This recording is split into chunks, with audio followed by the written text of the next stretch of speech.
অঙ্কিতা দেবীর দুই ছেলে মেয়ে ছিল। দুই ছেলে মেয়ে পড়াশোনায় খুব মেধাবী ছিল। অঙ্কিতা দেবীর মেয়ে শিলা চাইতো একটা সরকারি চাকরি করতে, কিন্তু ওই যে সমাজ সমাজ বলবে যে মেয়ের এত বয়স হয়ে গেল, তাও মেয়ের বিয়ে দিলে না। এই কথার ভয়ে অঙ্কিতা দেবী তাড়াতাড়ি করেই মেয়ের স্বপ্ন পূরণ না করতে দিয়ে মেয়েকে একটি ছেলের সঙ্গে বিয়ে দিয়ে দিলেন। কিন্তু অঙ্কিতা দেবীর ছেলে কমল আরো পড়াশোনা করতে থাকলো। পড়াশোনা শেষে সে ভালো একটা সরকারি চাকরিও পেয়ে গেল।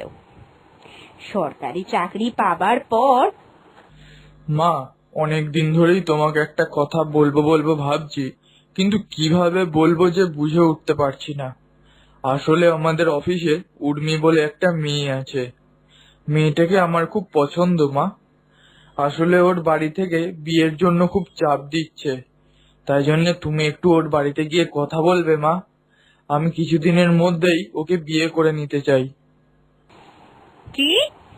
এসব তুই কি কথা বলছিস রে খোকা? তুই নিজের পছন্দ মতো বিয়ে করবি? পাড়ার লোক শুনলে কি বলবে বলতো?